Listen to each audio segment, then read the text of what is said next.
This is the story of a friendship that wasn't supposed to exist, and the moment it almost destroyed an empire. In 1579, a Portuguese priest walked into a fortress in southern Japan, carrying nothing but a letter and a mechanical clock that could predict the future. His name was Alessandro Valignano, head of Jesuit missions in Asia, and he was about to meet a man who could order his death with a single word. That man was Oda Nobunaga, the warlord who had spent 20 years carving a path through Japan's civil war. A man so ruthless his enemies called him the Demon King.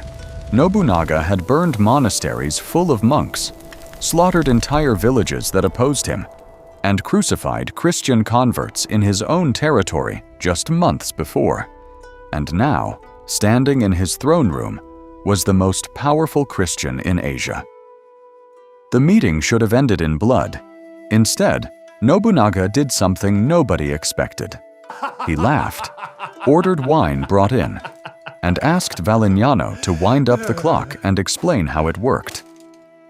For the next 3 hours, the Demon King and the Jesuit sat together, discussing astronomy, European warfare, and the nature of heaven, while Nobunaga's generals stood frozen in confusion. By sunset, Nobunaga had granted the Jesuits permission to build churches anywhere in his territories, offered them armed protection, and invited Valignano to return whenever he wished. But here's what nobody tells you about this moment. Nobunaga wasn't interested in God. He was interested in guns.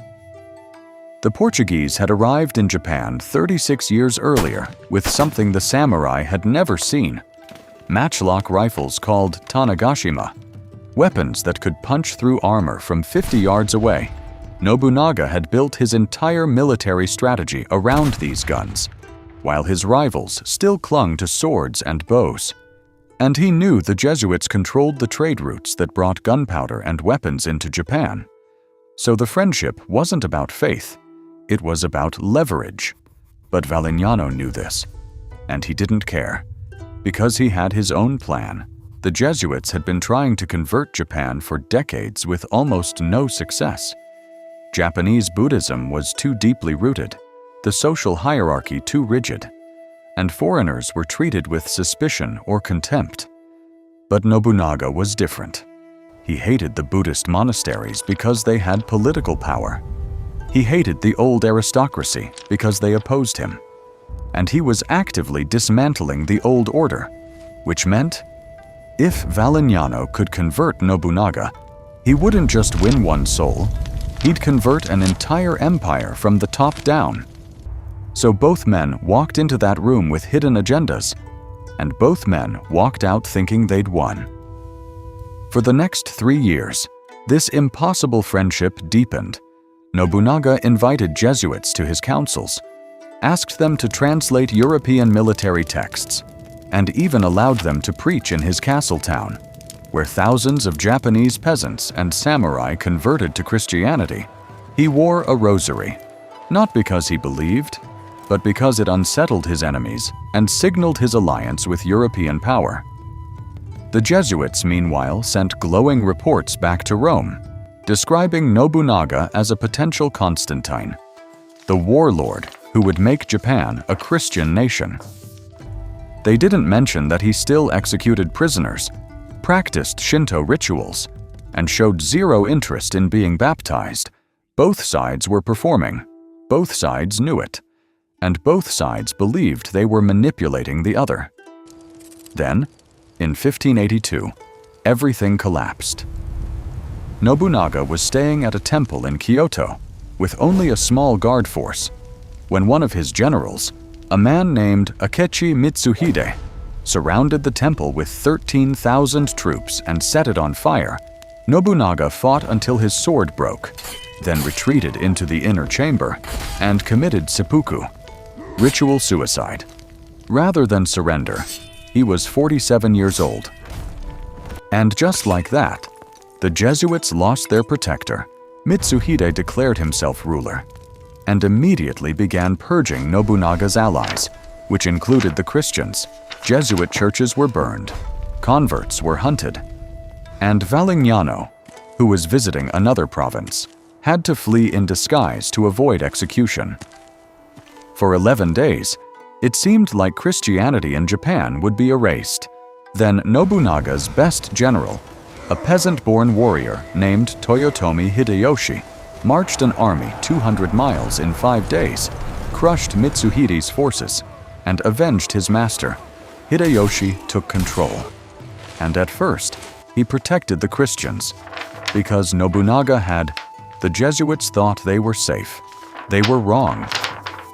In 1587, just 5 years after Nobunaga's death, Hideyoshi suddenly issued an edict. All foreign missionaries had 20 days to leave Japan, or face execution. What changed?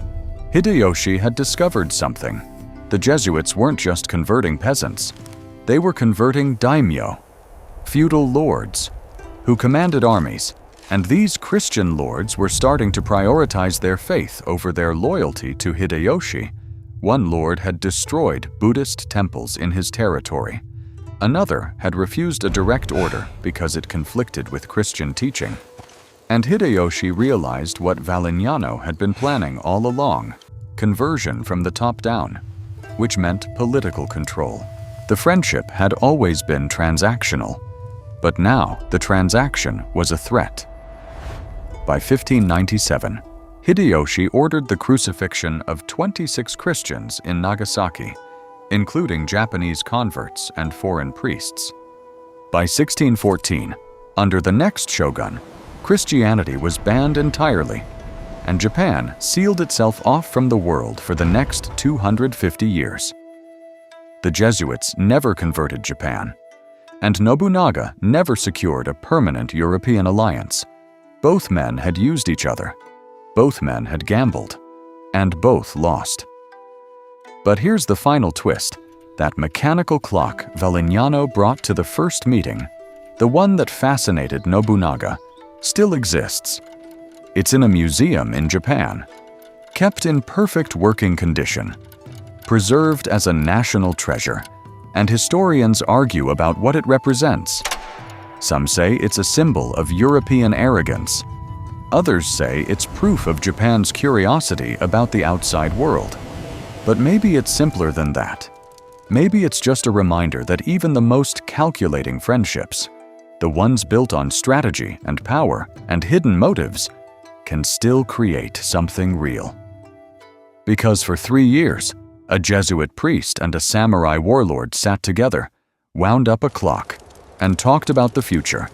And even though everything they built collapsed, even though their plans failed and their empires moved on, that clock kept ticking.